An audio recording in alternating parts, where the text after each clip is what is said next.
చెత్త నా కొడుకు ఓన్లీ సింపతి గేమ్ ప్లే చేస్తున్నాడు. నన్ను తిట్టాను బ్రదర్. మీ వీడియోస్ ప్రతి ఒక్కరు కూడా నన్ను కామెంట్ లో చేసిన తప్పలేదు, కానీ కేవలం ఒక వ్యక్తి కేవలం సింపతితోనే గేమ్ ఆడాలనుకుంటున్నాడు, సింపతితోనే గేమ్ ముందుకెళ్ళాలి, సింపతితోనే కప్పు. స్టార్టింగ్ వచ్చినప్పుడు ఏమన్నాడు, నేను ఒక 4 వారాలు ఉంటే సరిపోతా అన్నాడు. ఇప్పుడు ఏమంటాడు, నేను కప్పు కొట్టుకుపోతాను, కప్పు కొట్టుకోతున్నా నా పిల్లమ్మ ఇంటికి రాణిస్తా అంటాడు. ఇట్లా సింపతి నా కొడుకులను దయచేసి బిగ్ బాస్ రానియద్దు. ఇప్పుడు ఏమంటాడు, నిన్న ఒక టాస్క్ అయిందన్న, అబ్బాయి ఏమంటారు, నువ్వు దెబ్బలు లేకుండా కొంచెం రెస్ట్ తీసుకోవాలంటే లోపలికి పోయి ఏడుస్తాడు, నా పిల్ల కావాలి, నా పిల్ల కావాలని ఏడుస్తాడు. మరి ఏమన్నా ఈ పిల్లలకి బిగ్ బాస్ కప్ కి సంబంధం సింపతి ప్రతి సెకండ్ కూడా బిగ్ బాస్ దగ్గర సింపతి గేమ్ చేయాలనుకుంటాడు. నిజంగా ఇది చెప్తే ఇట్లాంటి వ్యక్తులు రచ్చబండకోవాల్సిన వ్యక్తులు బిగ్ బాస్ కోసం ఇట్లానే ఉంటది.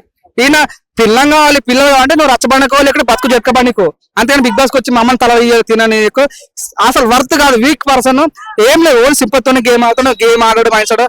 నాకు ఒక విషయం, నేను తన ఎంట్రీ అయినప్పుడు తన హెయిర్ చాలా బాగుంది, చాలా అన్న హెయిర్ స్టైల్ చాలా బాగుంది, యాష్ దించదాం అనుకున్నా. నేను కటింగ్ షాప్ పోతుంటే ఒక వీడియో చూసిన, అది విగ్ అంట.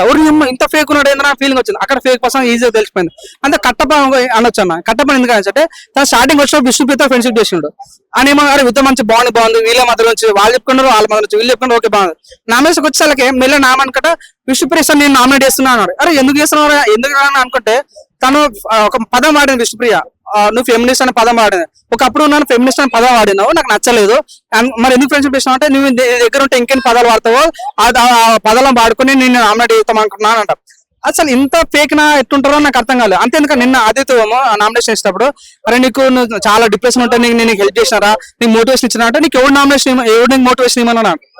అరే ఏమో ఇక్కడ మంచిగా హెల్ప్ చేస్తుంటేనేమో అంటే ఏమన్నా మారుతుండేమో అది పాయింట్ పెట్టుకుని నెగిటివ్ పెట్టుకుని నామినేషన్ చేస్తాడు, హెల్ప్ చేస్తుంటేనేమో దాని కూడా నెగిటివ్ ఉంటాడు. ఇంకోటి అన్న సింపతి 2.1 ఎందుకు అంటున్నా అంటే, లాస్ట్ ఒక వ్యక్తి వచ్చాడు అన్న, తన రైతు బిడ్డ అన్నాడు, ఈడేమో నా పిల్లం బిడ్డ ఇది అంటున్నాడు. సో కేవలం ఏంటంటే సింపతి ఉద్దేశంతో నాకు నా పిల్లం కావాలి, నా బిడ్డ కావాలి, నాకు స్టెప్ ఫాదర్ కావాలి, మాత్రం కావాలని ఈ రకంగా ఆడుతుంది. గేమ్ పారంగా ఆడింది ఏం లేదు డొల్లా. మరి ఇప్పుడు పల్లె ప్రశాంత్ రైతు బిడ్డ అని గెలిచిండు, అలాగే ఇప్పుడు సింపతితోని నాగమణికంఠ విన్నర్ అవుతాడా? నేను చెప్తాను, దయచేసి పెద్దలారా నేను రిక్వెస్ట్ చేస్తున్నా, మీరు నాకు తిట్టాను కానీ ఒక్కసారి ఆలోచించండి. గేమ్ లో చూడన్నా సెంటిమెంట్స్ ఇవ్వలేవన్నా, పాపం విష్ణుప్రియకి మమ్మీ లేదన్నా. నిన్న ఈటీలో ప్రోగ్రెస్ ఆమె మదర్ అని చెప్తుంటే కళ్ళకి నీరు ఆరిపోయినా. అంతేందుకు నైనిక పుట్టగానే వాళ్ళ డాడీ ఆడపిల్లని ఉద్దేశం అన్న. అఫ్రీద్ చూడు, వాళ్ళ అఫ్రీద్ వాళ్ళ యూట్యూబ్ ఛానల్ నిన్న చూసినా, వాళ్ళ మదర్ మాత్రం ఏడిపోతుందన్న. ప్రతి ఒక్కరు సెంటిమెంట్స్ ఉన్నాయి అన్న, అంత మాత్రాన్ని కప్పించేసేయాలా నీకు? నాకు అర్థం ఈ రోజు చూడు అంత సరే, నీకు అంత ఫ్యాన్ రోజున ఓకే ఓకే, నువ్వు అంత సిన్సియర్ పోయాని నిన్న చూసిన పోయి సోని అక్క ఒక అగ్గివాక అంటాడు. వీడు యాడ దొరికినా సార్ వీడేమో అక్కడ నేను ఏడుస్తాడు, హగ్గివా అంటాడు, యశ్మికి ఇంటికి హగ్ చేసుకుంటాడు, మన సోనికి ముద్దులు ఇస్తాడు, వీడు జైన్ అంటాడు. వీడికి పిచ్చి ప్రజలు ఓట్లేస్తారు. ఈ సింపుల్ దయచేసి ప్రజలారా, వాడు చెత్త నా కొడుకు, వాడు ఫేక్ నా కొడుకు, వాడు నమ్మకండి. దయచేసి ఒక వీడియోస్ ఇన్స్టాగ్రామ్ లో ఈ సెప్టెంబర్ లో లాస్ట్ ఇయర్ సెప్టెంబర్ లో వాళ్ళ వైఫ్ తోటి దిగిన ఫోటోలు వీడియోలు ఉన్నాయి. వాడు ఏమంటాడు, నా పిల్లన విడిపోయింది అంటాడు.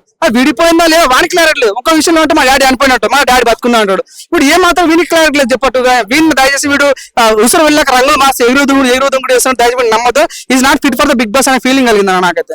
ఇప్పుడు పృథ్వీ గేమ్స్ అన్ని చెడగొడుతున్నాడని అభయ్ నవీన్ అన్నాడు, అలాగే అలా ఆడడం కరెక్టేనా అన్న? పృథ్వీకి నేను అనుకున్నా స్టార్టింగ్ గారు ఈయన చాలా అగ్రెసివ్ ఉన్నాడు అనుకున్నాను.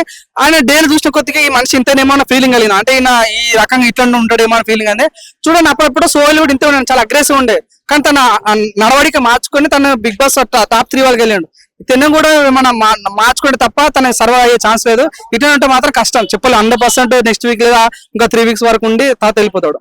యష్మి చీఫ్ ఉన్నప్పుడే అరవడం ఉన్నది, ఏదో చీఫ్ అయింది కావచ్చు, అందరికి చెప్తుంది కావచ్చు, అరవడం అనుకున్నారు. కానీ ఎప్పుడు చూసినా అరుస్తూనే ఉంది. ఆమె అరవడం కరెక్టేనా? నిజంగా నాకు కూడా యష్మి చూడగానే ఇంద్రాబాయి ఈమె సోయి ఏంది, యష్మి చూడడానికి అందంగా ఉంది కానీ మెల్లగా యష్మి కూడా చంద్రముఖిలాగా మారిపోతున్న ఫీలింగ్ వచ్చింది. కానీ నిన్న ఇవన్నీ మనం డే బై డే మాట్లాడుకుందాం అన్న. 2 వీక్స్ వరకు తన గేమ్ ఎంత ఆడిందో తెలియదు. నిన్న ఆడింది భయ్య, ప్రభాతి 2.0 గేమ్ ఆడింది. ఎంత సిన్సియర్ గేమ్ ఆడింది అంటే ఒక అబ్బాయి కూడా ఆడినంత గేమ్ మంచిగా ఆడింది అనమాట. చాలా మంచిగా గుడ్డు దాచుకోవాలి. నిన్న అంటే గుడ్డు దొంగతనం వేస్తాను నైట్ మొత్తం గుడ్డ దగ్గర అనుకుంది ఈమె అంతా. అంటే అక్కడ ఈమె ఆ కమిట్మెంట్ కనిపించింది. అంతేకాని మీరు చూడండి తన మా పద్ధతి కూడా చాలా అగ్రెసివ్ గా మాట్లాడు. మొన్న నామినేషన్ జరిగిందన్న సోనియా తోటి. సోనియా అంటేనే తను లాజ్ అవుతుంది కదా, లాయర్ కదా, లాజ్ అవుతుంది కదా, తనతో ఎవరో మాట్లాడి భయపడతారు. కానీ ఏం కౌంటర్ ఇచ్చింది భయ్యా, పాయింట్ పాయింట్ బట్టలు ఉతికి పారేసింది సోనియాని. చాలా యష్మి కరెక్ట్ గా దొరికిన పార్ట్నర్షిప్ ఎవరంటే యష్మి అన్న, మన సోనియా కరెక్ట్ దొరికిన పార్ట్నర్షిప్ యష్మి నచ్చింది. ఈ 2 days వరకు గేమ్ చాలా బాగుంది. అంతమంది అయితే నాకు నచ్చలేదు. ఈ 2 గేమ్స్ చాలా బాగుంది. ఇంకా ముందు మంచిగా ఆడతాం మాత్రం తను అయితే మంచి ముందుకు వెళ్తా అనిపించింది అన్న. 2 వారాలు యష్మి చీఫ్ ఉండుట్లా నామినేషన్ కాలేదు, కానీ ఈసారి ఈ వీక్ వచ్చేసరికి అందరికంటే ఎక్కువ మంది నామినేషన్ చేశారు. ఆమె అసలు నామినేషన్ వేయడం తీసుకోలేకపోతుందా? అవును, యాజ్ ఎ చీఫ్ గా, యాజ్ ఎ కెప్టెన్ గా తను ఫెయిల్ అయింది, టఫ్ ఫ్లాప్ అయిపోయింది. కానీ ఇప్పుడు యాజ్ ఎ కంటెస్టెంట్ గా తను కొద్ది సక్సెస్ అవుతున్న ఫీలింగ్ వచ్చింది. తను చీఫ్ గా ఉన్న ఫెయిల్ అయింది కాబట్టి నామినేషన్ ఎక్కువ పడ్డాయి. ఈసారి తను కష్టపోతుంది కాబట్టి మేబీ నెక్స్ట్ నామినేషన్ రాకపోవచ్చు అనే ఫీలింగ్ కలిగింది.